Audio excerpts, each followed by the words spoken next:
Hello बच्चों, ये question है यहाँ पर वर्क एनर्जी पावर का। देखिए बच्चों, इसमें क्या बोला गया आपसे, a body of mass 2 kg is kept on a rough horizontal surface as shown in figure. Find the work done by friction force in the time interval t is equal to 0 to t is equal to 5 seconds.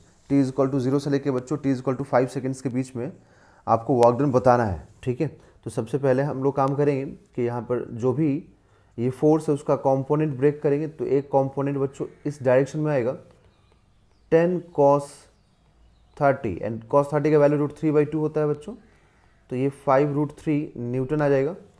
अब इधर में 2g काम करेगा। Okay, तो अब अगर normal reaction देखिए, और नॉर्मल रिएक्शन कहाँ काम करेगा, अपवर्ड डायरेक्शन में। तो इस ब्लॉक पे एक 10 न्यूटन नीचे काम कर रहा है और एक 2g भी काम कर रहा है। तो आप यहाँ पर नॉर्मल रिएक्शन कितना लिखेंगे, normal reaction would be normal reaction 10 Newton plus 2g। Okay, तो ये 30 न्यूटन का यहाँ पर नॉर्मल रिएक्शन आएगा।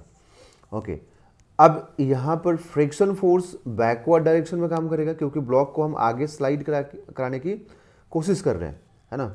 हम लोग ट्राई कर रहे हैं कि ब्लॉक फॉरवर्ड डायरेक्शन में स्लाइड करे। तो अगर ब्लॉक फॉरवर्ड डायरेक्शन में स्लाइड करेगा बच्चों, तो यहाँ पर फ्रिक्शन बैकवर्ड में होगा। फ्रिक्शन होगा कितना, तो कोफिशिएंट ऑफ फ्रिक्शन का वैल्यू 0.5 है। नॉर्मल रिएक्शन यहाँ पर 30 है।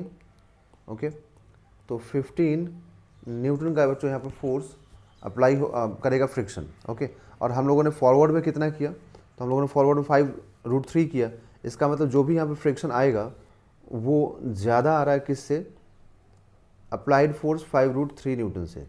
दैट मीन्स कि अगर फ्रिक्शन ज़्यादा होगा जो हम फोर्स अप्लाई कर रहे हैं उससे, तो ये ब्लॉक स्लाइड नहीं करेगा। और अगर ब्लॉक स्लाइड नहीं करेगा तो यहाँ पर आपको इसका जो एक्सेलरेशन मिलेगा और जो वर्क डन मिलेगा वो क्या मिलेगा, 0 मिलेगा। एक्सेलरेशन नहीं बच्चों, जो वर्क डन मिलेगा वो 0 मिलेगा, क्योंकि ब्लॉक मूव नहीं करेगा, है ना। तो यहाँ लिखेंगे हम लोग block will not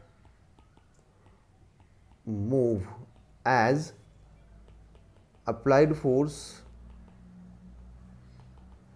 is less than friction force। अगर applied force less than friction force होगा तो ये मूव नहीं करेगा। ओके, तो ऑप्शन इसका जो करेक्ट होगा बच्चों वो होगा 0।